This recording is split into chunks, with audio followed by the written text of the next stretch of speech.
Hello, kakain tayo ngayon ng lato-lato dito sa tinatawag na nakakuha to sa dagat eh. Lato-lato. Kainin ko to. Imumukbang ko po to. Papakita ko sa inyo na kaya ko tong kainin. Ito na. Pupinsahan ko na yung pagkain nito.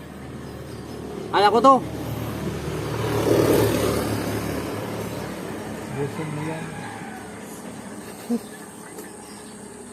Sibuyas.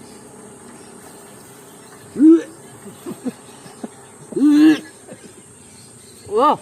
Kaya ko. Sibuyas. Ito ka na!